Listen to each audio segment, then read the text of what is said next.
This is the network to be in for conscious female entrepreneurs. I love that animation so much. So many people I love in there. So, stages of wealth in the We Are Alpha Fem membership. We are talking about the $30,000 month milestone.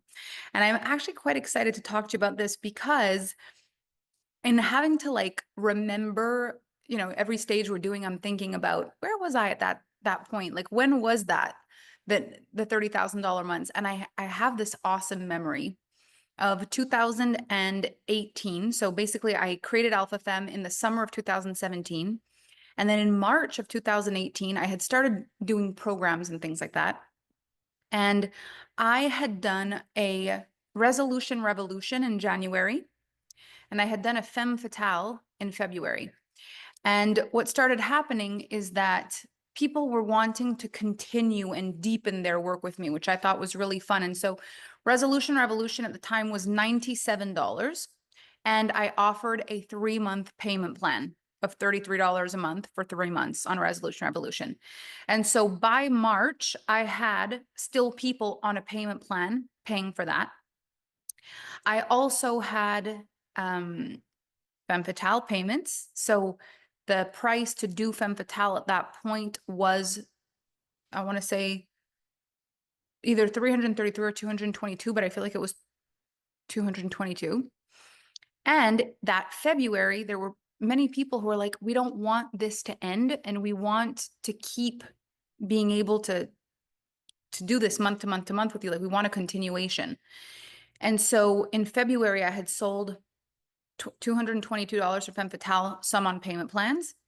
And then I'd also offered a continuation that had to be paid in full monthly of 222, where I kind of continued femme fatale stuff in the middle. And it gave people access to all future rounds. And it was going up to 444. And so it was giving them the next round. Anyway, so this month where I had a $30,000 month, I had about 50 people who had joined that round of femme fatale at 222. And then I had all of them continued into the continuation, except for I think 3 or 4 that were on payment plans and couldn't swing it. So like almost everybody continued in the continuation. And then people from past rounds found out there was a continuation and wanted to join. And so March ended up being continuations and people wanting to do femme fatale with me again, and payment plans that were still finishing up from femme fatale, and payment plans that were still finishing up from Resolution Revolution. And so a $97 thing with 3 monthly payment plans, a $222 thing with 2 monthly payment plans, or 2 monthly payment plans, one February, one March, and then a 222 monthly for the continuation. And that is what created the $30,000 month.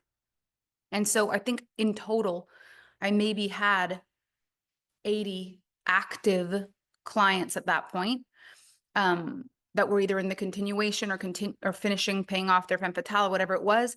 And that equated to these numbers.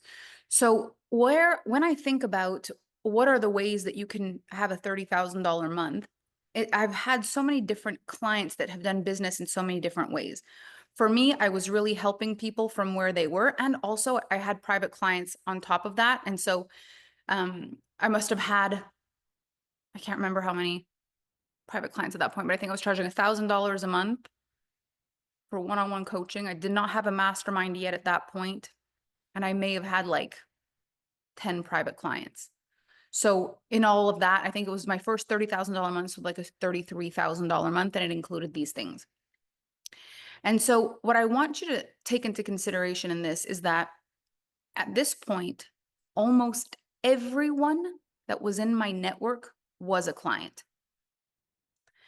So I did not have a huge network, but I had the most close connection with the people that were in my free group. It was crazy. I created a lot of connection. I spent a lot of time helping people and really connecting. And anytime I made an offer, almost everyone that was connected to me wanted to do it. The price point was feasible, payment plans were possible, and people just wanted to do it. And I made sure that everything I was doing was completely serving the clients. Like there was no, how can I sell as many for as least work possible? I never tried to do that. There was no like, how do I automate this and get money without doing anything? There was never any of that. At that point, I was really building, how do I support more people and how do I go deeper with them? And I was really answering a lot of response. So for those of you who are projectors and have to wait for the invitation, or if you are a generator or a mani-gen and you respond, like this is what was happening. I was creating things and then people were saying things to me like, I love this so much and I wish there was this. And then I'd feel into it. I love this so much and I wish there was this. And so I let myself be very creative in my free Facebook group. That's where I would go live. I would also go live on my Facebook platform, like my natural page, but I was just connecting with people, and everything I lived in my life, everything I did in my day-to-day life, I shared about my experiences. I shared about what I was learning. I was really leading myself to the best of my capacity, but I was noticing everybody that was there. I didn't take anybody for granted. I wasn't trying to be an influencer. It was very clear that my business was to be a coach and a mentor, and every single person that interacted with me was a client. That's what it felt like. And so I could even recognize little hearts. Like if people would send me little hearts while I was on a live stream, I would know whose picture that was. I could tell if a follower changed their profile picture. Like I knew my people. And what that did was that even though I had a small audience, everyone that was watching was buying. No one was just watching me. My energy wasn't available for that. It wasn't like, come look. It was, this is my business. So if you're coming, it's because you're interested. And I felt that. And it was so easy because there was not so many people. And so everyone felt in the loop.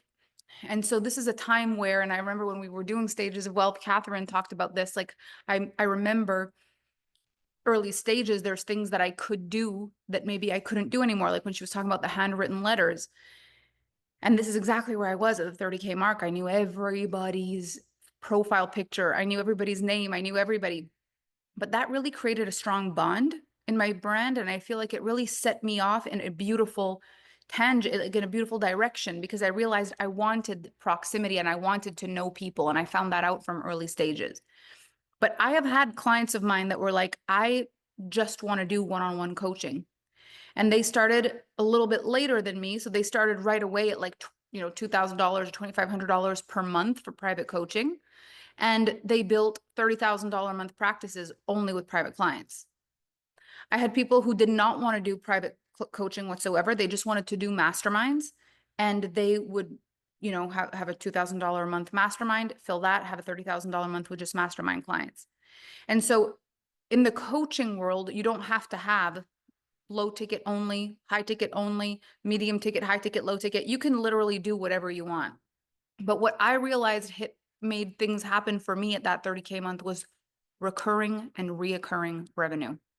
What changed that month for me was that instead of it just being the 10,000 I was making from my private clients, and instead of it being just the regular sales that should have been for Femme Fatale that month, but I wasn't doing a Femme Fatale that month, like technically that should have been a 10,000 plus whatever $33 payments I still had going for Resolution Revolution, plus whatever $111 hadn't been processed yet for Femme Fatale. That's all that should have come in. But I started a continuation for Femme Fatale, and a bunch of people just decided to continue at that $222. And that's where that, all of a sudden there was money coming in before I'd even sold anything every month. The payment plans created money. So all the $33 payments and all the $111 payments in March weren't based on things that I needed to sell in March. They were things I'd sold in January and February. And so all of a sudden I'm making money from past choices. And this is when I understood recurring and reoccurring revenue. So recurring and reoccurring are different. One is it happens every month and it's like a membership or something like that. And the other one is clients who buy often in all of your products. So knowing to build a network of people who are repeat buyers versus having people on a payment plan where the payments are coming in like clockwork every month. So those are two different things that were happening in my brand at that $30,000 mark. Now, as I've grown my business and my belief about money has changed, I have also had clients who started, doing incredible things in their businesses where, and I'll use the coaching industry as a first example, but who started in the coaching industry but had another profession that they were excellent at and decided to train people as a consultant or a coach or a mentor. So for example, I'm in real estate and I'm going to take on coaching clients. I'm going to teach you how to start your real estate business. I had a client have a $30,000 a month, her first ever month in business. She hired me. She wanted to create a coaching business. She charged $10,000 a month, got 3 clients on her first month for 6-month contracts. So she started making $30,000 a month the first month she ever launched herself. But what happened? She already knew what she was excellent at. She already knew what she could help people with. And she already knew how important and valuable the skill was. And she had a network that she could sell to already. Those made things a lot easier. Now, at the $30,000 a month, there are jobs, there are people who earn $30,000 a month at jobs. It's a little more rare. Usually, $30,000 a month, you're an entrepreneur. And the question is like, how much of that is profit versus how much of that is, overhead and you've got to pay. And so at that point, when in 2018 in March, my overhead was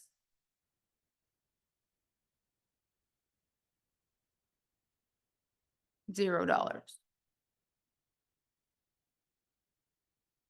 Yeah, my overhead was $0. I was in between coaches. I didn't have a coach at the time. We were not in any like traveling for personal development conferences or anything like that. So I didn't have anything like that on my calendar. I didn't have any systems whatsoever. So I didn't have a ClickFunnels or a website or an email provider or whatever it is. I had none of that. I had a Facebook account and me. And that was it. And so that was the other thing that was kind of crazy with all this. I was watching people trying to make $30,000 profit, needing to make over $100,000, $150,000 to make $30,000 profit. And I was like, 30,000 in, 30,000 in, cha-ching. There's no overhead. How is this happening? So what I realized is that what happened? What about your phone plan? So the thing is, I didn't need another phone for my business. Like I didn't actually need, and Kevin didn't get a salary from me at that point. So there was no overhead. There was just no overhead. And so the only thing you could say, you're right. The only thing you could say, people who paid me through PayPal. So if it was a bank transfer, usually nothing. If it was PayPal, I paid PayPal fees. PayPal fees were my overhead. And so what I got really passionate about at the $30,000 month is like, people complicate things so much to make $30,000. And so I fell in love with this mark. I remember feeling like I can help anybody make $30,000 a month. And that was my real feeling. Was like, anyone in the world that wants to build a business, I'll show them how to make $30,000 a month. No question. This is a thing that anyone can do, but I found the kryptonite of the one thing that would be missing in order for someone to be able to make consistent $30,000 months is if you don't love what you're doing. Because if you need to take breaks from marketing, if you need to take breaks from advertising, if you need to take breaks, like you're not willing to work normally, you're not willing to work at least what you would work at a job, even if it's not full-time 40 hours, like 30 hours a week, if you're not willing to work to build it, and if you don't enjoy it, and if you don't see yourself continuing to do it, you won't hit 30K months. But if you enjoy it and you see that there's a possibility to build, anybody can make $30,000 a month. And it can happen fast. It can happen slow. It doesn't matter. It's up to you. It can happen with big numbers, small numbers. But this is one of the numbers I believe in the most in this entire world, because I've seen so many different kinds of people do it. And when I say so many, I'm talking, I have helped 17 and 18-year-olds build $30,000 brands. I have helped 70-year-olds build $30,000 brands a month, consistent. But there's two big things that I was doing with these people to help them get there. The number one is I breathed my belief into them every single day. I was talking to these people every day. We had a coaching call every week. And on top of that, I was texting or Facebook Messenger, whatever it was, every day. How are you this morning? What's going on? What's on your agenda? What are you doing? Okay. Oh my gosh, this thing is happening to me. Here's how you reframe it. This thing's happening. Here's how you reframe it. I'm thinking of posting this. Here's how I would post it. I'm thinking of it. And so the one thing is I believed everyone could do it as long as I could whisper into their ear every single day. So then I found a second block. The second block was anyone can make $30,000 as long as they believed they could make $30,000 as much as I believed they could make $30,000. Things got a little more complicated when I tried scaling things at that point. But this is when I started believing in coaching so much. And I was like, we need more coaches. There needs to be more mindset coaches on the planet because more people need to be helping other people believe they can make money. Because I can't single-handedly support all these people one-on-one. I can tell them what to do, but if they don't believe, it takes me double the time because I have to work on their belief plus tell them what to do. So I need someone to help them believe, and then I can help them do what to do. It became a little harder to do consistent 30Ks for all my clients when I couldn't have my voice in their ear every single day, or when they didn't feel that my voice was for them. So they could be in part of the AFE and I could be speaking every day, but instead of listening to me like I believed in them, they listened to me like I was just teaching something. It didn't feel like I was talking right to them anymore. Whereas before it was like I was talking right to them. It was their question. It was their concern. It was their block. It was their thing. And I was just in the zone with them every single time. So what I really believe it takes to make $30,000 a month like clockwork every single month is two things. Number one, the most rock solid belief that you can do this while you create yourself. As you start to believe, you're actually meant to do that.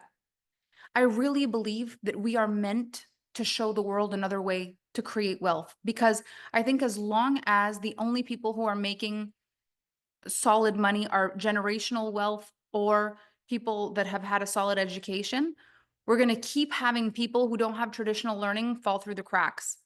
The more entrepreneurs that are unconventional, that are able to really earn an incredible living doing things, the more this new way of learning is going to be legitimized. And I think we're gonna help a lot more kids that are quite literally geniuses not fall through the cracks because they couldn't get straight A's in history.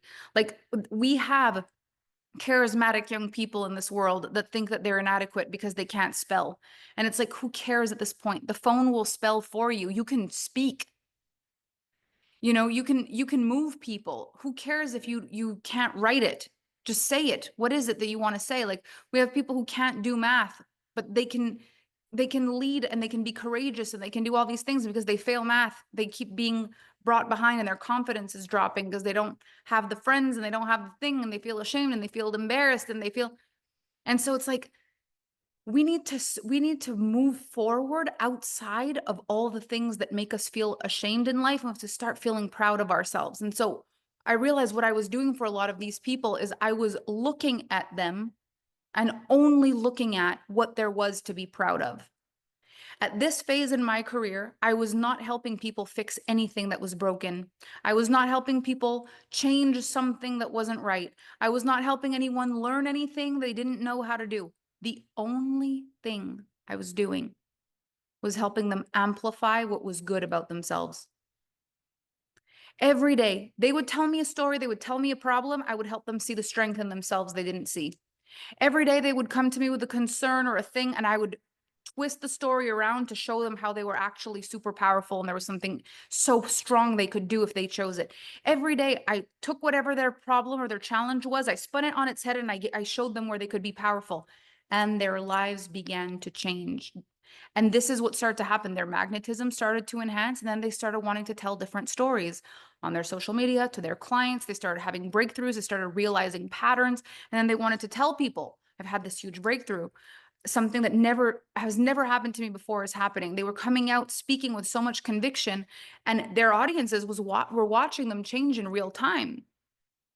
Like, you were so brave. How did you handle that? How did you do that? And then they're like, the mindset, and like, this is what I did. And at that point, what was so crazy is no one had any problem saying that I was their mentor at that point. That was probably the peak of people just being really excited that I existed. I was a very like dark horse underground. People were happy to be like, I've got this mentor, but they would also say, I'm also a mentor, you know, and I can help you do it. And so even though they spoke about me, they also spoke about themselves in a really beautiful way. And it made the industry look so wholesome. It was just a thing you do. You get support and you support, and that's what you do. And it was just such a beautiful environment, and miracles started happening from that space. It wasn't a competition of people trying to make tons of money.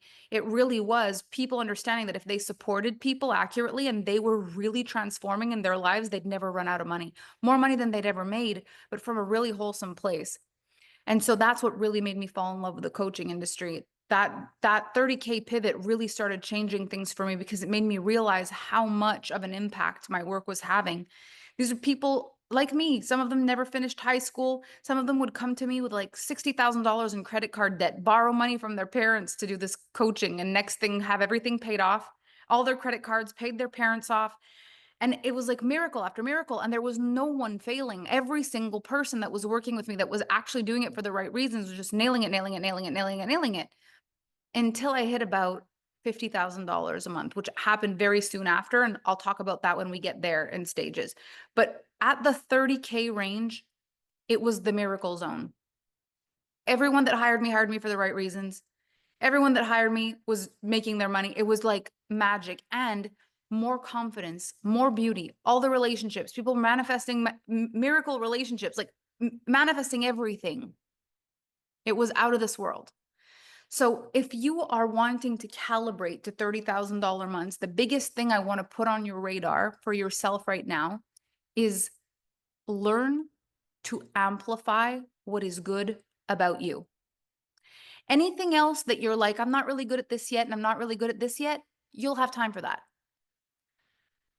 I didn't have email list.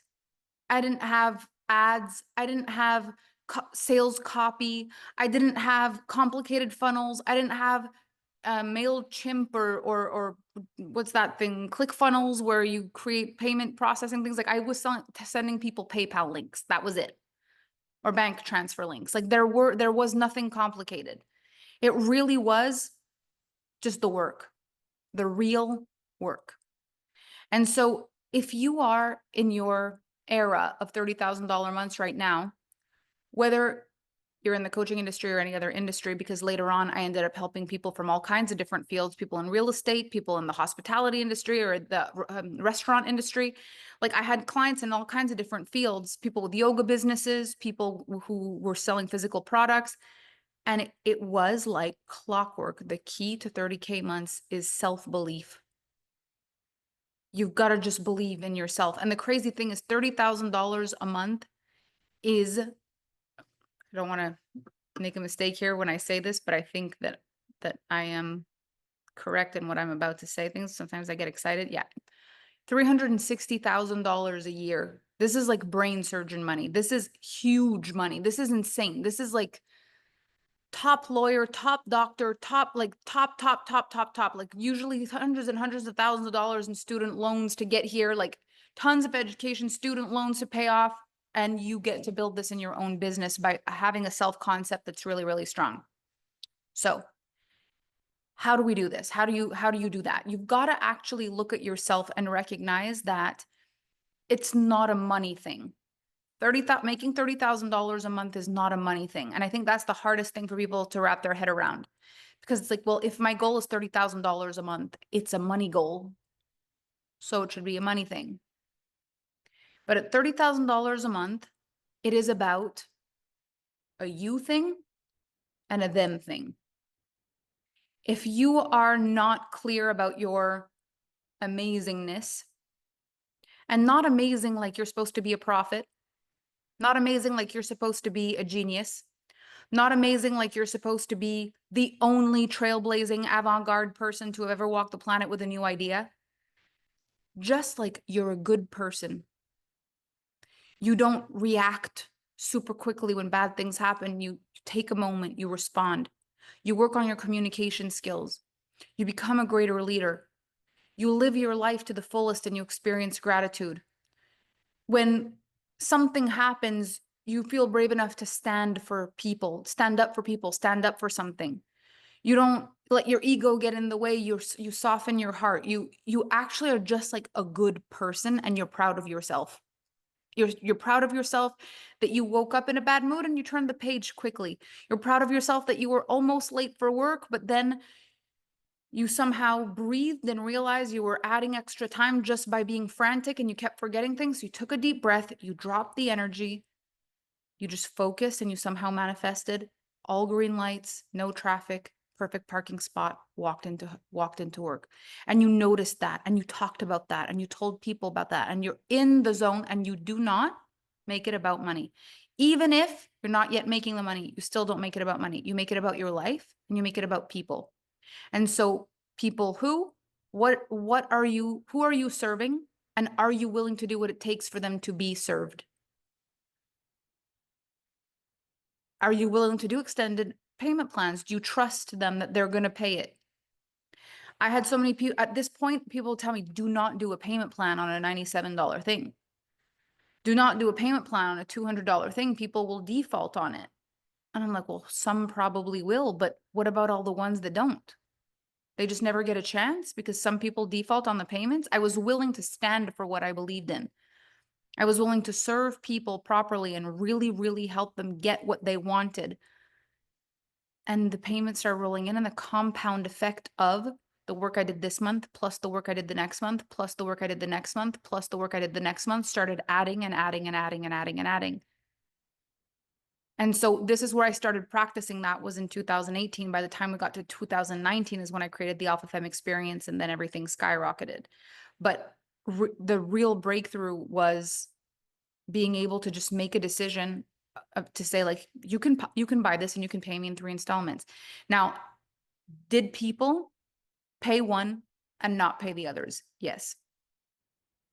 Did I watch people put Resolution Revolution on a 3-month payment plan and then go hire someone else in full for a $500 thing? Yes. Did I watch people buy Femme Fatale, do the entire program, say it was the best thing in the entire world, and then when it was time for the second payment, say they didn't get anything and cancel their payment plan? Yes. But a fraction of the people did that. Like a micro fraction of the people did that. The majority of the people honored their payment plans, honored their word, and I focused on what worked more than what didn't work. I stood for what I believed in over and over and over again. I didn't let the hard stuff sway me, and I kept seeing the good in people instead of going, people suck, people don't do this, people don't do that, trying to protect myself and going backwards. I just kept going forward over and over and over again. And it got better and better and better. I became more powerful, more confident, more forgiving, more giving, more open, more trusting. And the more all those things I became, the more clients I attracted. And the more clients I attracted, the more money showed up. But I was not trying to make money. I was definitely doing my best. And then the money came. I didn't make 30,000 trying to make 30,000. I made 30,000 doing my best. And then my best got better, and doing my best made me make more. But it really is a people's thing, because what I found is that at this mark, at this range, you're not yet supernova. You're not yet like the one with the most visibility, credibility, millions of testimonials, millions and millions and millions of everything, world renowned for everything. You're not the one with the most, but you can have really connected clients that are like, whoa. Like you have a real estate business at $30,000 months. You probably have people who are really happy to refer you at that point. You've worked with enough people that a few of those people can become your referral system for years to come. You have your own restaurant. You really show up and you really deliver something extraordinary. You will have people come back for their anniversary, their birthday, a friend's birthday, and recommend your restaurant every chance they have, because they know you're beginning, but you're able to offer a quality that's still surprising for the size of your business. It is a really incredible God's own point when it comes to business, because you're not so big that there's like crazy expectation of what you should do. And your ability to surprise people is very high. And so you can really blow people away with so much ease. People are like, oh my gosh, this was incredible. I didn't expect this. Oh my gosh, this is so good. This is so professional. This is so incredible. And so as you do your best, you're the best of that category, and you're on the way up. Instead of aiming for 30 and then you hit 30 and your budget is 30 and your thoughts are 30 and your customer service is 30 and everything is 30, then you're an average $30,000 a month earner. You're not on the way up when you do that. So what I found is that not having goals made it that I was always advanced based on where I was. And what I mean by that is that even though my reality was saying 30K, my mindset, my energy, my growing network, my referral system, everything that was happening energetically was saying 40, 50. And when I received 40 and 50, I was operating quality 50, 60, 70, 80. The referrals were starting to multiply without me realizing it, because I was in evolution and growth over a lifetime energetics instead of how do I make it to $30,000 a month energetics. You try to hit 30, you'll either get 30, but as the most average 30 there is, which makes growth a lot harder, or you'll show up a little short because you aimed for 30, you got 29. It's the name of the game. You tried for 30, you got 25. You'll either get really close or you'll stay in that ballpark because it's what you're aiming for. So what I found is I always aim so far. It's like, this isn't about the money. It's about the quality. It's about the delivery. It's about who I am, who they are. But the thing to focus on the most at the 30,000 is being the kind of person that surprises people. Like, I've never met a kinder, not nice, but kind, solid, well-spoken, self-led, capable person. I want to do business with you. I'm so proud to know you. And the other thing that's incredible at that point is that you don't have so many clients that you don't have time to create personal relationships. So when someone does message you in your inbox, you can respond. When someone, wants to have a special thing, you can respond. If someone wants to do something, you can respond. It's a lot easier than when you've got, 1,000 clients and someone sends you a message, then it's a lot more difficult. But at the $30,000 mark, your customer service, your connection, everything gets to be top of game. And so my reputation standard was built starting at $30,000 a month, because at 20,000, I didn't even realize. It was like hit or miss. Some months it was 20, sometimes it was under 20, sometimes a little bit more, but it was like based on the program I was selling.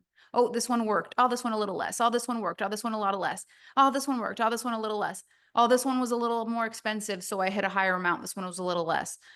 Whereas when I hit 30,000, it wasn't about what I was selling. It was about what I was delivering. It was about longevity. It was about trust. It was about people who honored their word. It was about people who honored their commitments. It was about people wanting to join not one program, but all programs, recurring and reoccurring revenue. That's what started happening at the $30,000 months. So contemplate recurring and reoccurring revenue. Contemplate who you are as a person, not trying to be so perfect. It doesn't all have to be your ideas. You don't need to have to invent it. You just have to be the one that cares the most to help people get it. You don't have to have created a menu that no one's ever seen before. You just need to be the best in your town at executing some of the best dishes you had in this world. You get to be a student at 30K. You don't even need to be a world-renowned leader. You get to just be, I lead myself and I study with the best in whatever field you're in. You can say, I have worked with some of the greatest people in real estate, this person, this person, this person, this person, and I want to help you with your house. And they don't, no one will care that you're not one of those people. They'll love that you honor your mentors. Like, you can be a student who cares about the functionality and the ecosystem of a world that works, and be making $30,000 a month like clockwork, and be growing rapidly towards higher and higher income, because your reputation is speaking for itself, and the energetics under the soil are like, the networks are being built, the money is being created, everything's happening without you even seeing it because you're too busy being good. And that's the magic energetics. So I do want to open the Q&A. Like, if you have any questions, I want to make sure I can answer some of these. So grateful you're showing us but I think that's behind the scenes. So you know the money goals, but they're just back of mind. Yeah, like for me, money goals don't really work because if I have a goal, this is actually maybe one of the first time I've ever thought about it the way I'm going to say it right now. But if I have a goal in life, it feels more permanent than 1 month long. Does that make sense? It's like I might have a goal of buying this house, and I will live in that house for a long time. I have a goal of going to this country that I want to go to, and I'm going to go once in my life and I'm going to be grateful. I have this goal of buying this car that's going to be my car for a long time. I have a goal of writing a book. It's going to pay off for the rest of time. Like $30,000 a month as a goal, it's like that'll stop being my goal the minute I hit it. The minute I do it, I won't want to do $30,000 a month forever. So what's the real amount that I want to make? Well, is it really how much money I want to make, or is it about how reputable my brand is, or how many people are touched by my work? So if it's always the same 30,000 people, is it the same, or if it's the same $30,000, is it the same people pay me 30,000 for the rest of their lives? Or are there new people finding me? And if there's new people finding me, well, what happened to my original clients? Did they all drop? Because it's kind of impossible for my original clients to still want to work with me and new people are finding me and I stay at 30K. That's not possible. So if everything goes well, technically that $30,000 goal only lasts as long as I hit it. So how could that really be a goal? How do I create longevity with a temporary goal that's going to change tomorrow? It's like saying my goal is to write a book. But next month, I won't want to write a book anymore. I'll want to write a podcast. I want to do a podcast. And next month, I won't want to do a podcast anymore. I'll want to have a movie. And next month, it's like, how are you going to get anything done like that? Well, our money goals are kind of like that. So I see more long-term visions that I'm calibrating to, and I see milestones. This is why we see here like the $30,000 a month milestone, not goal, but milestone. You're going to pass through here on your journey to exponential wealth, on your journey to limitless wealth, on your journey to beyond what you could comprehend today. You will have a $30,000 a month marker. You will have a milestone. And so I celebrate milestones, but goals are so much bigger. Goals are like $100 million career to date could be a goal, because it's like, once I've done that, it's going to take me a long time to do it again. Like it's a big goal, but 30,000 a month, it's like, I've got another goal the next month. Goals are more either fixed structures, like I'm going to own the thing forever. I wrote the book, I have it forever.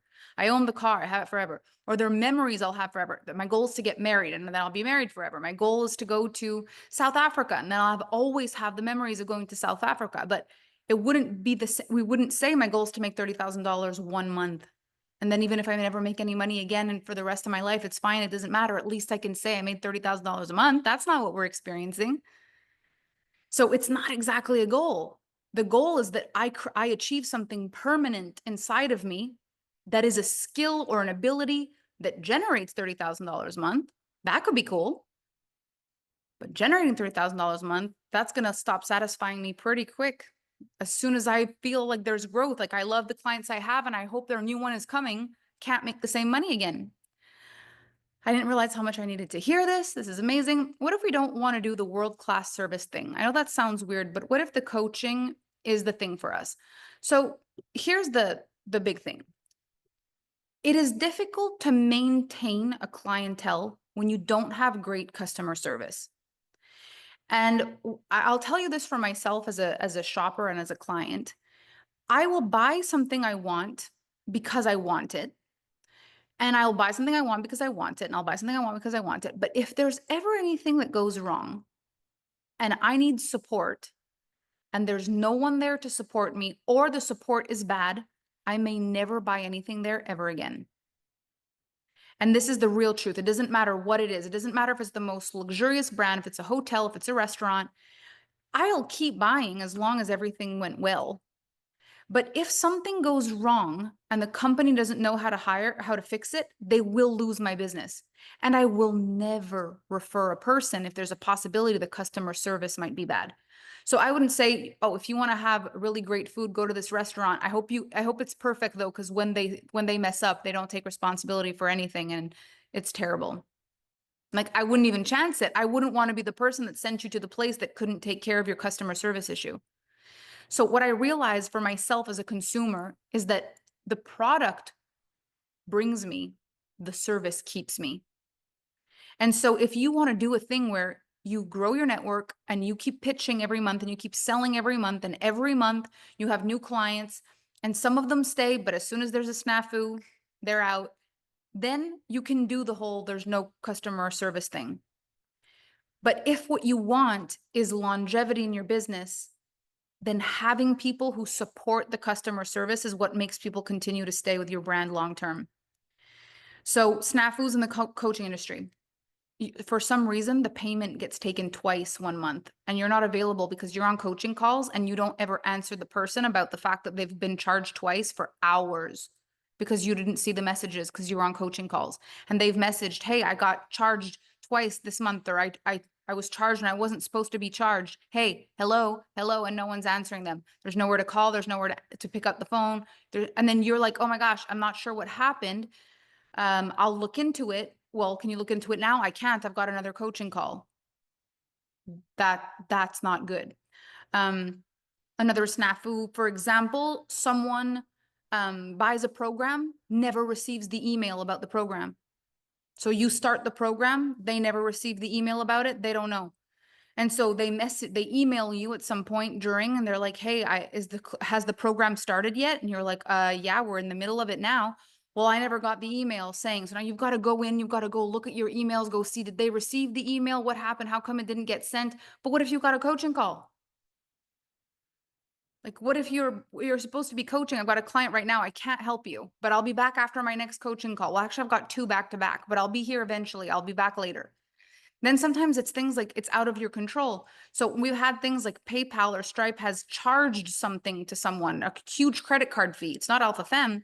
It's the credit card company has charged something. So in order for me to understand that, we have to stay on the phone with American Express. Or we have to stay on the phone, PayPal. We have to stay on the phone. What if I can't stay on the phone? I can't. I'm busy. I've got a coaching call. I can't say, sorry, client, I can't talk to you. Someone got charged on their credit card and they want me. And so then people refund.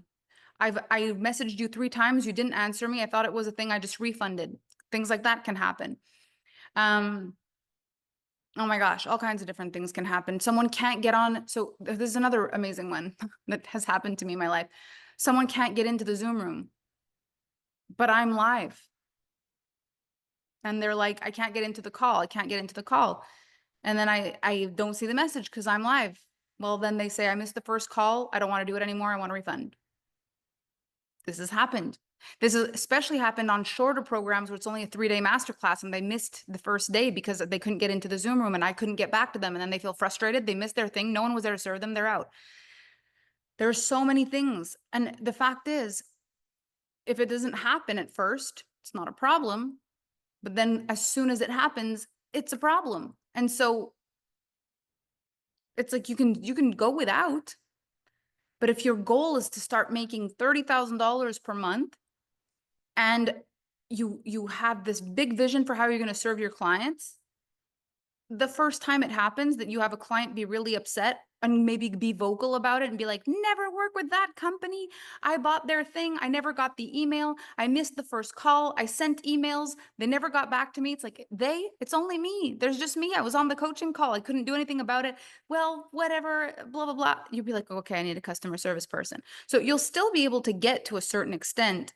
But what I found is that I just want my clients to want to work with my company. I want to have a company. Now, if your real thing for yourself is I'm the one, it's just me, you may still be able to get to $30,000 a month, but you just may not feel like you can scale huge because the pressure on your own of being perfect for everybody just doesn't really make sense. And there comes a point where people expect when they're paying a certain price point. This is another thing I found. Like when I was on my own and I had no team and I had no overhead, the thing that made it possible was how low my prices were. As soon as I started charging a few $1,000s or something, like $2,000, $3,000, $4,000, $5,000 for something, and people couldn't reach me because I had no customer service and I was on a coaching call, I knew it was wrong. It was like if a person is paying, let's say, $3,333 for private coaching, and they message me and they're like, "Hey, can you read this or can you look at this before our call?" And I'm on back to back to back calls and I don't even see it. It's like how do I justify that? You know, instead of like, can you please make sure Melanie sees this? And then my team can say she's on back-to-back calls. You would have had to send it earlier. Oh, okay, I understand. I take responsibility. But like there was just no way for me to not be able to communicate anything. Like there's just no way to communicate anything. I just realized my prices have to be really low for me to be able to get behind saying, look, I'm the only person working here. Because eventually you've got that many clients and you're charging that much money. People are like, well, why don't you have someone? Why am I paying this much money and you don't have anyone to support me if I need something? It's like, cool for you, you have no overhead, but now I am not being served properly. Then the reputation starts to drop. So there's also a window where people are going to accept like, oh, it's fine, you're a solo entrepreneur, you're on your own. Like I don't think you need to have a team super early, but if you want to charge high ticket, having a team is very helpful because if you drop the ball, and people are paying a lot of money, their expectation is that you're going to have a customer service. It's just a mental thing. You know, if it's, you know, you go to get your nails done in a girl's house, she charges you $20 for a full set and you do them in her living room, you'll be like, not much expectation. But if you spend $1,000 to go and get your manicure, pedicure, it's in this gorgeous salon, and you need to cancel an appointment or something, and there's no phone number, no text number, no one you can call to move anything, and then you're responsible for your appointment, it's going to be like, whoa, whoa, whoa, whoa, whoa. This does not make sense. The amount I'm charging, I would expect ... So my thing has always been give people what they expect before you drop the ball.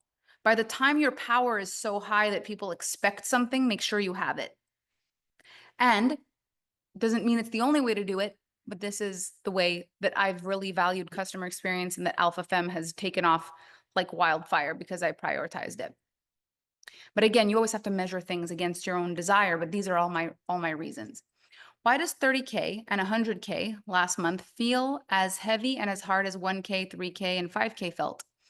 It had been a full-time job to regulate my energy and scarcity mindset at every single goal. This is a really great question. So I don't think money has anything to do with money. I think money has to do with power. And I think big amounts of money, earning money doesn't have a lot to do with money itself. It's about power and our ability to hold capacity. And so I can make $30,000, but I'll still fear losing $30,000 if I haven't done the capacity work. I can make $3,000 and fear it's not enough. I can make $30,000 and fear I can never do it again. I can make $100,000 and fear that I'll never do it again, or that you know, somehow I'm going to get a huge tax bill and it's all going to go. I can make like the amounts of money I make don't stop the fear from coming. And so to be able to make money consistently isn't just about learning how to make money. It's about a lot of the inner stuff. And why am I making the money? And who is it serving that I'm making the money? Because some people really will just do sheer hard work and they'll manage to make a lot of money, a lot of hard work. But the hard work isn't soul work that's compounding. It's hard work that's soul sucking. And when they think about continuing doing this for 10 years, they're like, I have to not think about that because I hate this so much. I don't want to have to do it past 1 year, but let's not think about that.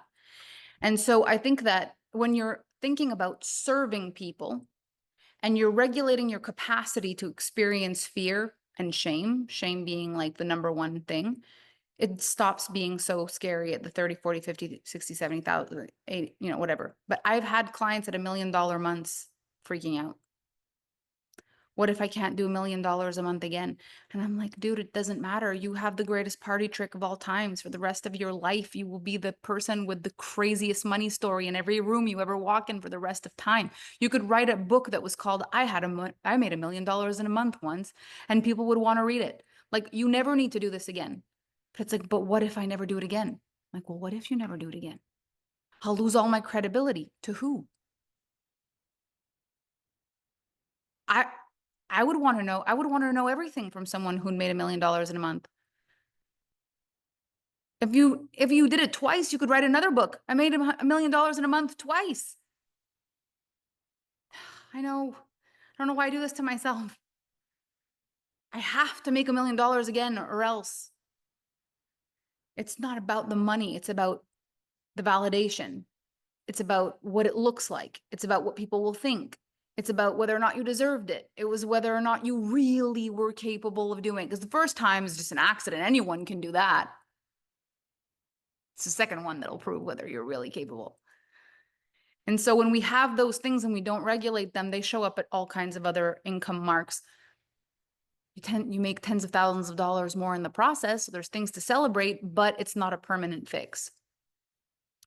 I gotta go. I'll catch the replay. These calls are so good. Thank you. I love this combo. Is there anything else that's coming up for you as you are either attempting to build a $30,000 a month business or hearing me talk about these things that either you have a question or a block, anything that I can clear up for you on this call? I know I said a lot before I started asking questions, and so I may have just like covered a lot of it, but okay, Elizabeth, there's one more. Tell me. Oh, and I like that one too, Shakti. I'll answer that as well. Actually, I'll answer that in the meantime because Elizabeth's still typing. So the best way to do capacity work is to notice when you're at capacity and not freak out about it. So I'll give you an example. I go to the gym and I pick up a 10-pound dumbbell and I want to eventually have rock hard biceps. So I pick up the 10-pound dumbbell and I start doing curls. And I do about 40 curls, and all of a sudden my arm feels like it's about to drop off. That is the capacity of my arm. 40 at 10 pounds. That's the capacity. So do I have a nervous breakdown and say, oh my gosh, I can only do 40 curls at 10 pounds. I'll never have a rock solid bicep? Or do I say, okay, perfect. So can I try one more? 80, oh, no, 40 and a half. Okay, I'm really done. I put the thing down and I say my next goal is to be able to do 41 or 44. Or if you really understand the energetics of weight training, you would just say, it doesn't matter how many I do, I just need to do it until I crap out.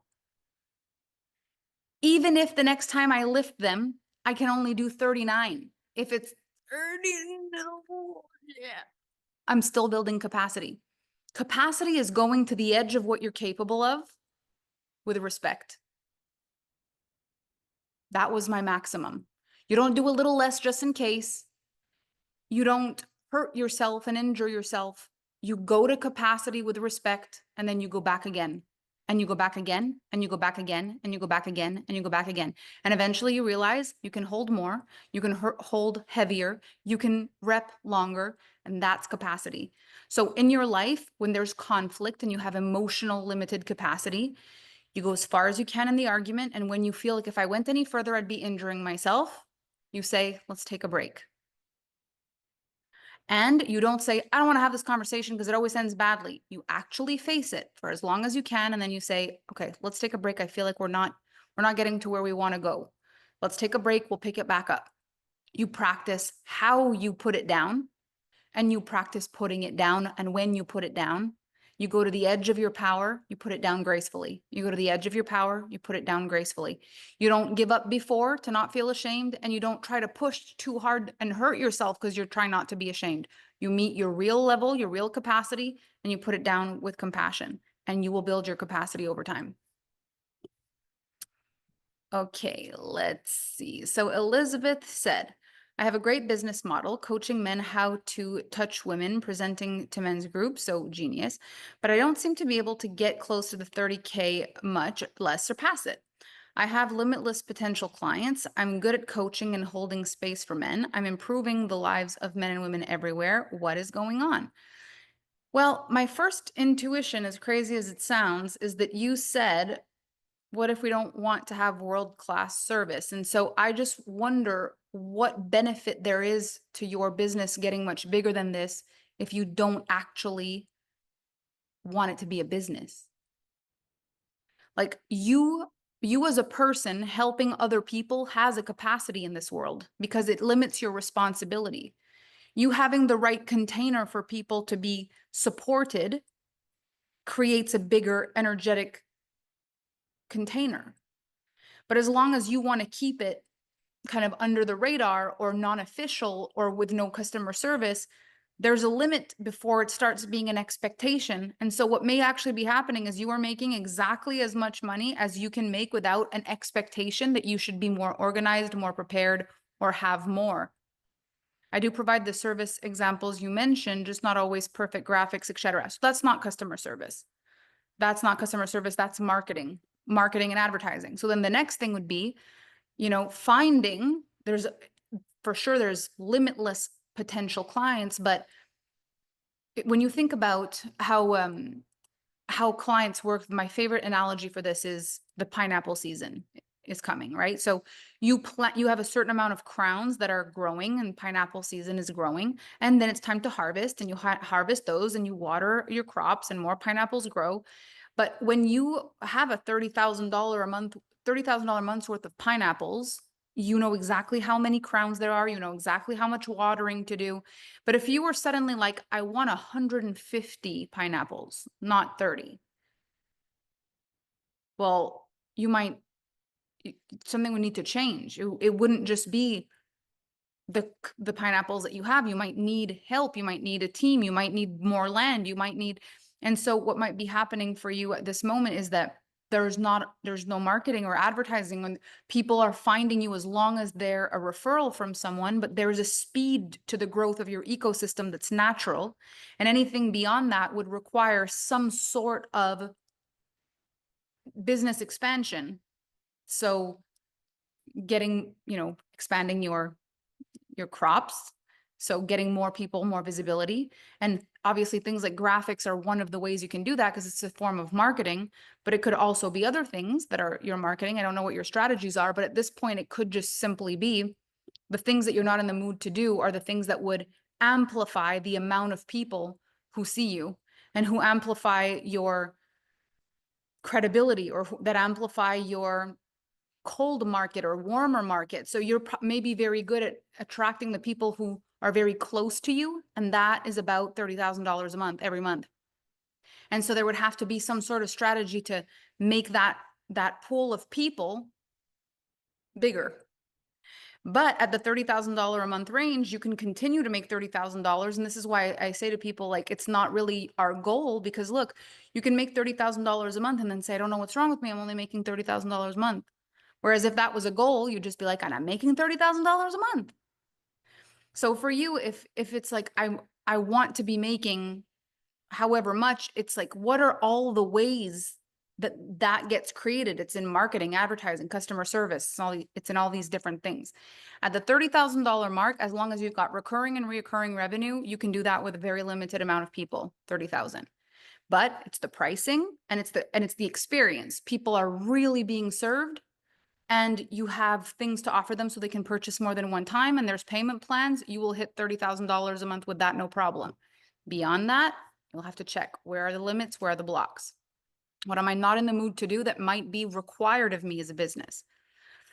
Okay, what's the number one thing I should now focus on that I have my purpose and knowing to help me shift from healing being about to reframe it to them? Healing being about me to now being about them. I know the magic sauce, now what? So here, if we're talking about coaching, if I have done something that helps me, then I would have stories about that to tell. I would have, I've never had a breakthrough that I only broke through once. Anytime I've really changed something about my life, I've realized it every day how much it changes my life.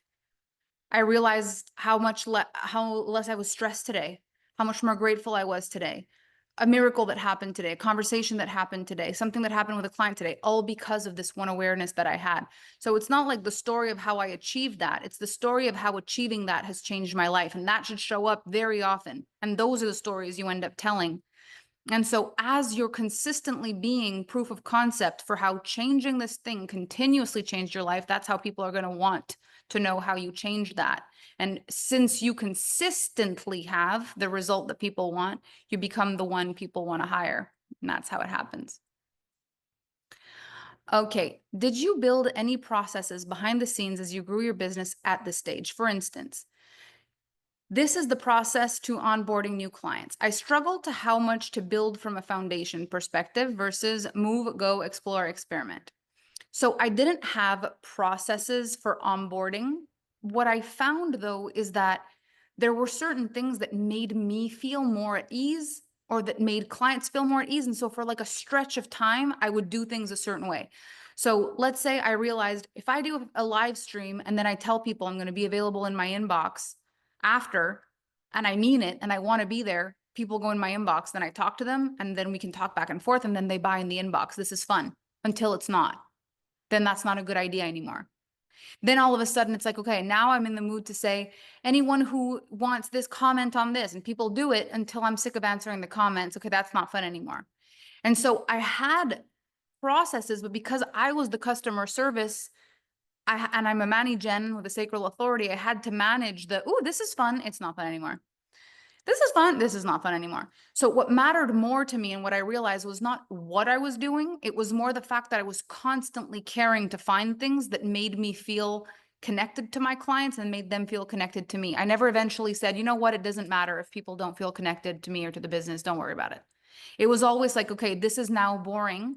So for sure it won't work as well, or I would never want a client to ever find out that I'm doing something for them that I don't want to do, because that would break all of my trust. If I had a coach that made time for something for me and I found out she hated it and she didn't want to do it, I would feel really not happy about having bought that. Like I want the mentor that I'm working with to want to do the things that need to be done, whether it's onboarding me, whether it's saying hi, whether it's sending me the link, whether it's following up with a comment. Like I don't want a person doing anything for me they don't want to do. And so I found that that was squeaky clean in my business. How do I love doing this? How do I love reaching out to these clients? Or how do I love? And eventually it became, I need a team, because if I have a team that is world class with customer service, they will love that part and I will love hearing about it and that will work. So it's like you've got to build it in those energetics, I think. The second question was, I know my gift is very much an activator initiator. I'm not designed to lead people through long periods of time, so I struggle a little bit to determine what the recurring business options may be, albeit I see the value. I feel like maybe I need to expand my mind to different options for recurring revenue versus the traditional ongoing coaching. So for you, it may not be ongoing coaching, it's just payment plans. So for example, you would say, I will offer you a program that lasts X amount of time and you can take X amount of time to pay for it. So I am being paid every month for X amount of time. So when I sell again next month, I'm making money from all the payment plans coming in that month, plus any new business I'm creating this month. And now on this month, I'm being paid on all those payment plans, and all the new sales I'm making here. And on this month, I'm being paid for all those payment plans and all those payment plans and all these payment plans that I'm making here. And on this month, I'm being paid for all those payment plans and all these payment plans and all those payment plans and all the ones I'm doing here. And by the time I get to this month, I'm getting paid for all those and ELVs, all those, and all those. And by the time I get here, these have stopped, but I still get all those. So I always have these extra payments that are not just what I sold this month. They're what I sold every month leading up to now. And then 1 month will drop off at a time. So if you're doing 1 year, you get this for 12 months. If you do 11, 10, 9, 8, 6 months, 4 months, whatever it is, that's how long your repeat sales will come in. And it gives you a window of time where you're getting paid for the last 3 months, 2 months, 1 month, and then it starts over. And the longer those go, the longer the payments can continue to build. Okay, I've hit, let me just see, I think that was it. Yes, that was it. I've hit a new 30K month. I hit a few 30K months, a couple of 50 and 200K months since 2021. I'm noticing a lot of fluctuation with consistent $10,000, $15,000 months. My core offer is my source mastermind for the past 2 years. It seems to have 6 to 8 women and then no one new coming in within the year. So the offer I would like to scale and solidifies the monthly recurring revenue. So this could be something where you have an audience that doesn't necessarily want to do a whole year. And so what would happen if you offered this mastermind and you said, I open spaces every month or every 3 months, whatever feels good to you. And you can choose to come in for 3 months or 6 months or a year. Like you offer them different options, and some come for a shorter period, medium period, long period, and they can upgrade. Like you would have more movement in there. It's possible that you haven't quite built the capacity for a year commitment. Like it took me a long time to realize I even was excited about a year commitment. I had more like, what if I don't like these people for a year? What if I don't want to do this anymore in a year? What if I don't like it in a year? What if I want to shift in a year?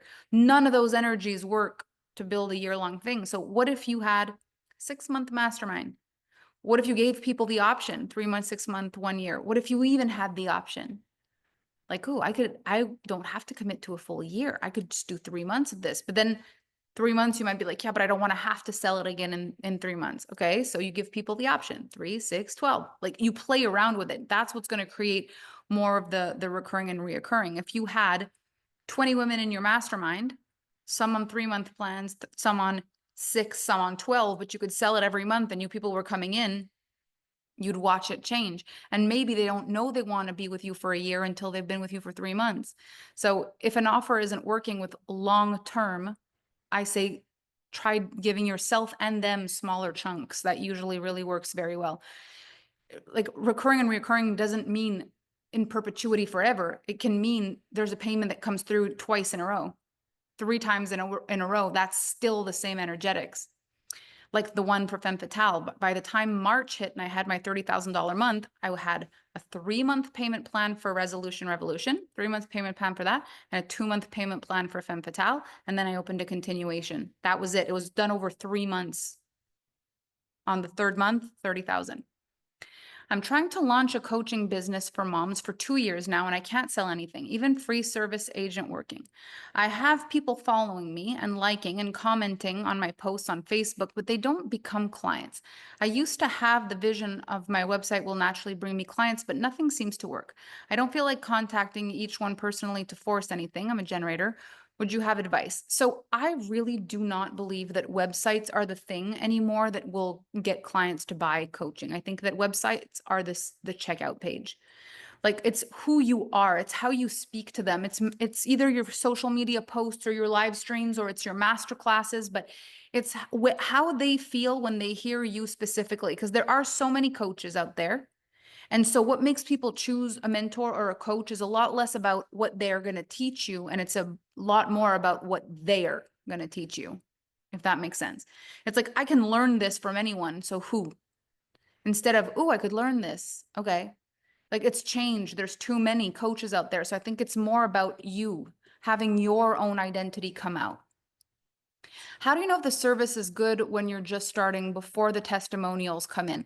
So for sure, there's a level of learning on the fly. Like even for us, our customer service has gotten better because of how many mistakes were made. Like we can't just see into the future and say, okay, we will never make a mistake, but it's how fast do you pivot? And does the person in charge of customer service have a lot of shame? Where the minute a client would not be satisfied, they want to snap at them and be like, well, if you're not satisfied, we work really hard. So if you're not happy, well, bye. Or do they have a lot of compassion where they're like, oh gosh, this sucks. I really dropped the ball. This client really matters. They're upset. Can I put all of my embarrassment on the back burner and serve this person? It's the level of the team also. We've had people run into the Alpha Femme team like so rude sometimes. It's like, oh my gosh. For misunderstandings, or sometimes even for things that are the client's mishap. Like they didn't read the email that said that this was the thing, and then they're like, in my team's face big time. And it's like, for sure, when you receive communications like that, it's harder to not just be like, hey, whoa, who do you think you're talking to? But every time my team's just like, they take a minute, they take a breath, they coach each other. They'll send, whatever's happening to someone else. Can you help me with this? I'm feeling a little triggered. Like, can you give me perspective on this? Like they help each other out. And so having a team that doesn't get personally attacked or doesn't retaliate or doesn't just freak out. And honestly, it's really helpful to have a team because I've had before I had a team, I'd have people like send me a message that's a customer service message and be like, I can't stand her voice. She's this, she's this. And it's like, I'm the customer service team.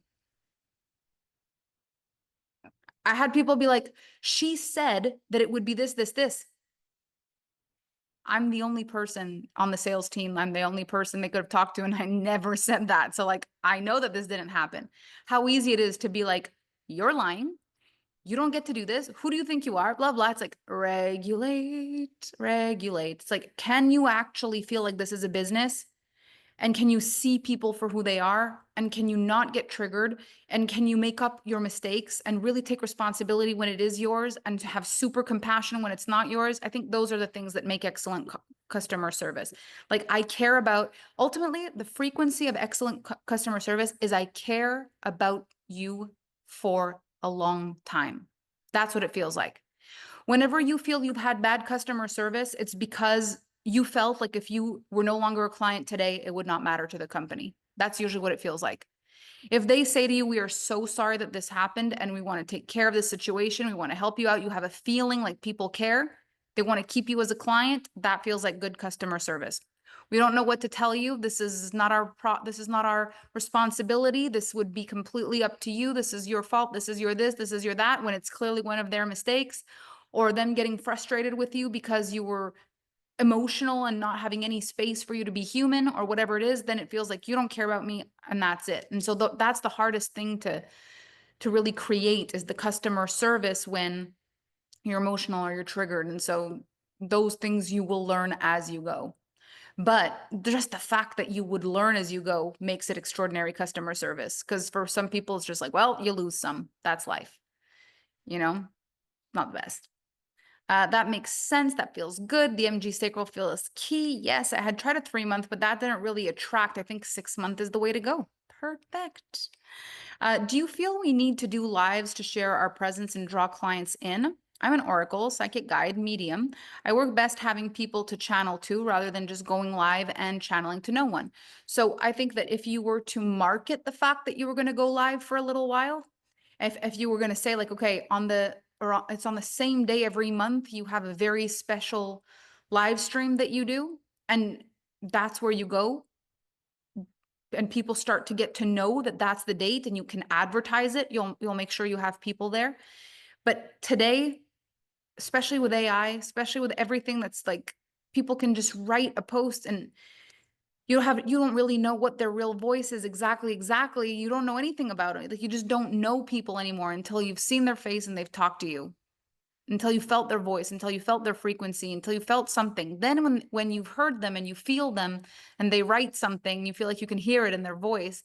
But it's so difficult to know that someone could be the right medium or oracle for you without ever feeling them in your heart. Like, how do you choose that without ever feeling them? It's difficult unless someone told you, I have an oracle and she is the oracle of oracles and you need to do it. It's like testimonials would be the only other way in that case. I've spent 18 months trying to open my brick and mortar wellness center. Delay was due to the county permit and approval issues. I finally received my use and occupancy permit to open my business in January of this year. I've not made any profits in my business yet, but now I feel like I'm being pulled to do more community events. Sometimes I feel like I'm nuts because I could never have been doing this before investing so much money and time in my brick and mortar. You know, I think that most of the things that I did to get here are entirely nuts. Like, if I think of the amount of hours I have spent creating community, the amount of hours I've spent giving back, creating things to give back, or going over to make sure something is really nailed, or adding something when I wasn't even supposed to, just because I felt like it would make the space better. Like, so many decisions I made, anyone would have said, well, test it first, raise the prices first, sell it first, do this first. But I was like, I just follow what I know is right in business, and it's always paid off so much more than anything calculated. So I think you do have to trust yourself at a certain extent. So I'm a Manny Gen 3.5, so that's probably why I resonate so much with what you just said. What would you say about building the energetic momentum to start generating $30,000 months from 6-figure years? Self-belief is the energy and then experiment with new moves. Can you speak to the momentum piece? I'm so grateful to have predictable 6-figure years, but I know a part of me got comfortable and I didn't hold the momentum to keep expanding. Also, being a manifester makes momentum seems exhausting, but I love that Catherine and Sharzad and Camelia were all manifestors on that call. So the big thing here, I would say, is it's not about the kind of consistency where you've got to show up every day. It's not even the same consistency like you got to show up every week. It's more there's momentum, like you create something, because manifestors have waves. They have like energy spikes. And so it's saying when I have a spike, I create, and then I go and I resort, like I source myself with all the things that make me feel alive.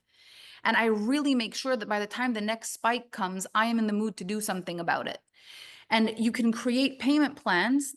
Eventually, you're going to figure out what your flow is. And if you realize, okay, I spike every 6 weeks or I spike every 4 months, well, it's like, okay, so let me create extended payment plans that go until the next spike. Like, let me create these things that, and then I'll get paid for a longer period of time. Let me create these offers that last longer than just like, oh, I sold this and I got paid and I sold this and I got paid. Now this month I don't feel like selling anything. I make zero money. It's like learning how to charge also. It's so wild how sometimes we just don't even think about it for our own businesses. It's not even about how often you launch. It's about what your payment cycle is. You might realize it's better for you to have a payment plans than paid in full. And some people are like, but I love pay in fulls. It makes my month higher. And it's like, sure, but then I feel pressure every month to generate revenue. So why don't I instead create payment plans and be okay with a little bit less money now, but build my recurring revenue over months and months and months and create a regulated nervous system or space for me to spike or space for my sacral or my energetic hits to hit. Like that's been such an important piece of the puzzle for me. If I don't have a genuine feeling of I want to create this, I will not create something genius. I have to feel it. This is what I've been playing with this year. It's been very validating. I'm about 4 or 5 month cycle. So if you are at a 4 or 5 month cycle and you realize that, you're making the kind of money that makes you really allowed to disconnect and be your beautiful manifestor self, you might spike earlier. So then you'd have 4 or 5 months of payment plans with 2 spikes in the middle. And so you could have 2 cycles of payment plans or 3 cycles of payment plans within the same amount of time, giving yourself all the time to rest. So you're making 3 times the amount of money, totally still working with your energy. And I think that this is why women, we've got to have more leaders and we've got to have more people speaking about how they do things specifically, because there are other manifestors in this world that just feel completely misunderstood, that are overworked to the core, that feel like they're just trying to get paid in full and they're transacting work for money and they haven't had a creative spike in forever and they're drained. And then all of a sudden you come in like a model of what's possible. And all these manifestors understand different billing cycles, different ways to grow a business, different ways. And they love watching you take time off because it means they can. You market exactly the business model that you have, no shame. And you attract all the people who wish they had that. I want 4 to 5 month payment plan cycles that feel activated within me to start every 2, 3 months, where I'm growing recurring and reoccurring revenue and only working when I'm in the vibe and totally taking time off any other moment, and having clients that fully support that, encourage that, and feel led by that and feel transformed by that. I want that business model. Now you've just awakened to something that now you're using your manifestor to inform how do you have a manifestor aligned business model. Then more and more visibility. It's like the more we own ourselves fully, the more we manifest people that are like us also. I'm a Manny Jen. I spike with the seasons. I always thought this was a flaw instead of I can let it work for me. And you know what, Jenna? I also am a manifesting generator and I also spike with the seasons. And I realized I had 2 choices as I made more money. I realized you can either wait for seasons or you can fly to them. And so then when I realized I could fly to them and I invested going away in my seasons, I started quadrupling my money because I was like, oh, look, Summer exists 3 hours away on this flight. I don't actually have to wait 3 months, 4 months, 5 months in the snow. And so I invested money to travel and quadrupled my money. And so you might also find environment really matters to you. You need location freedom and you need to be able to travel, and then you can expand your money. This is another way. Sometimes we just have to look at it a little bit different. Oh, good. I'm so happy. What would a generator do differently to respond because the life energy flowed through you? What would a generator do different to respond? Well, the thing is, generators get hits differently because manifestors aren't so much responding; they're more so getting this like hit. Like I have to teach it. I have to talk about this. This is my thing. I've got to do. Whereas generators can be like, "That's a good idea. I want to talk about that. That just inspired me. I need to do this. I just read a book and now I feel like I need to like change my angle to this. I just hired a new mentor and now I want to do this. Like we get moved so much quicker by the response. Like this and this just gave me an idea. So we don't have those cycles.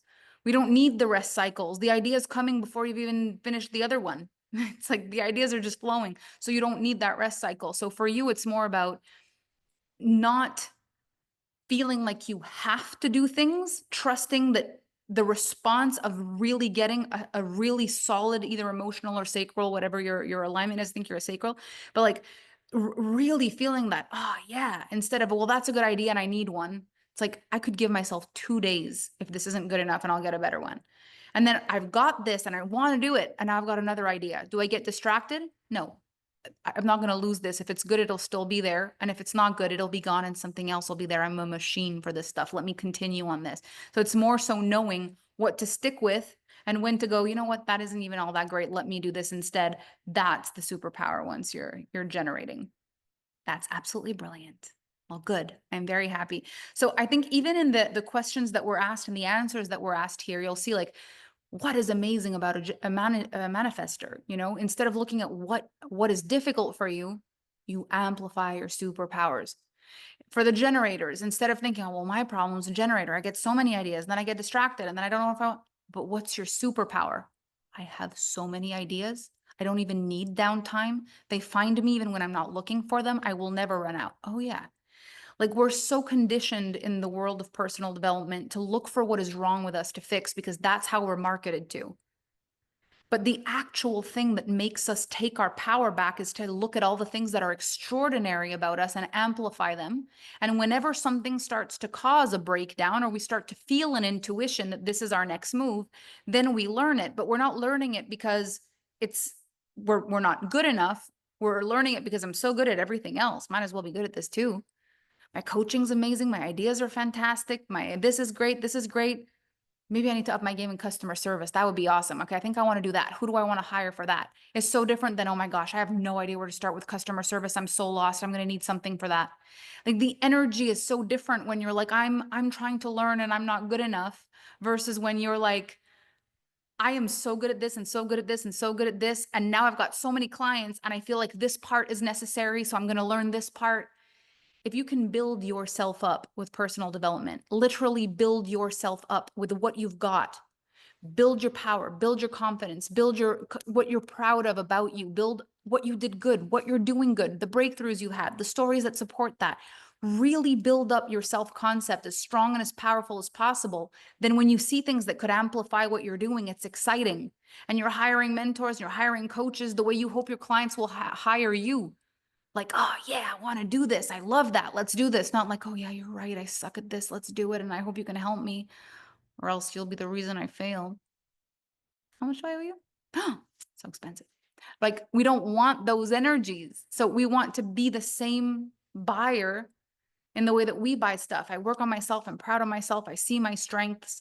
And in the place where I want strength, I admire your strength. I hire you so you can help me out in this. And I show up with all my power because I'm always in my power of everything that's good about me. Here, I need support, but I'm a great student. I'm a great listener. I've done all this so much. I'm so proud of me. And you can help me with this little piece. And then I feel more powerful. And when I support my clients, I feel so much ease in selling and I feel so happy about my service or my product because I'm so happy when I buy, because thank goodness I have my coach or my service provider because of them, I've been able to have this as part of my business, or learn how to do that or that. And so they do this for me, I do this for you. We get into this like people supporting each other, businesses collaborating, entrepreneurs joining forces instead of everyone trying to be the single best that doesn't need help while selling help. It's like, instead of, like, the more I feel extraordinary about everything except for this, and I hire you for this because I value you, and you're good at everything and this, except for this and this, and you hire this and this because you value this. Now we're building networks, we're building connections, we're building businesses. But it's like, I can do it my own. I can do it on my own. I don't need that. I'm not good. I don't want to feel ashamed of this. No, I'm not good at this, but I don't need this and I don't need that. And I need help with this though. This I suck and this I suck. It's like, oh, good. Well, all the businesses go down, but all the businesses go up when we just see the best in us and go for the one thing, work on that with pleasure and enjoyment. Then our clients can do the same, and businesses are booming. And I really do think the entrepreneurial world has more impact, more potential for impact on the economy than anyone could believe. Like, if we actually understood our power, if every person with an entrepreneurial spirit truly understood their power, we would completely flip the script on everything. Because there is another economy to be built, which is the entrepreneurial one. Like, we could create miracles with joint forces, or we fall into the same paradigm that's always been with the hierarchy and leadership. And I highly recommend, if you haven't watched Renaissance in this group that talks about like hierarchy and leadership, which I really feel is like the thing we've got to move out of, you're gonna start finding yourself a lot more empowered listening to that and be like, I am equal power to everyone that has spoken on the stage, to Melanie, to anyone who's speaking next. We're all the same. We're supposed to help each other because it's the circle of life, not because it is the pyramid of the grand demise of friendships and co-creative activities. This is supposed to be shoulder to shoulder, eye to eye, heart to heart, sitting in a circle, helping each other, coming together. And we lose that when we need to be good enough or the best or alone or not ashamed or whatever it is. Like, together we rise. That's how it works. So I hope this 30K call was helpful to you. I look forward to the next one for the 40K call. And then, we'll have the speakers and we'll do this again, and I'll have more stories to share. But in the meantime, just have fun with your companies and just ask yourself, am I just offering a service and it's something I do, or am I building a company? Because I really do believe that when you are building a company that a lot of people can benefit from, like, for example, AlphaFem has 20 employees. My employees benefit, the clients benefit, the world benefits, the government benefits. I pay so much taxes. All our service providers benefit. It's an ecosystem. So many people benefit. When I'm generous with how many people get touched by the money that I'm making in the company, God gets involved. The universe starts sending the funds. When the businesses touch the world, touch the people, serve on a different capacity, God takes care of the money. When you are the one that needs to be served and it's your bills that need to be paid, and you're very in your head and you're afraid to share the profits and you're afraid, that's when you tend to have to work a lot harder, because you've got to figure out where the money comes from. If you've got enough trust to say, I'm the ecosystem, help me create something that supports people, the energetics come in and all of a sudden more money comes in. I've realized this with so many of my clients, and especially my business. When your business serves the world, God supports the funds. When your business only supports you, you create the funds.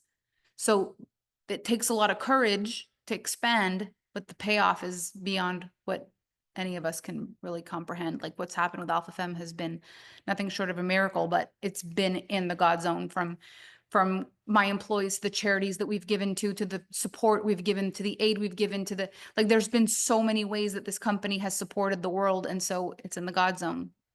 The paycheck becomes universal abundance. It's like it gets a slice of a pie in the sky that has no limit.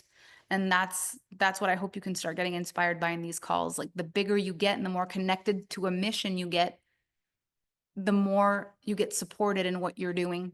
When it's not just like, am I good enough and am I making enough money? When it's like, Am I doing this for the right reasons? And are people being served? It elevates your company into a whole other dimension. So no shame, just things to contemplate. I hope you enjoyed this, and I shall see you very soon. Thank you so much.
This is the network to be in for conscious female entrepreneurs.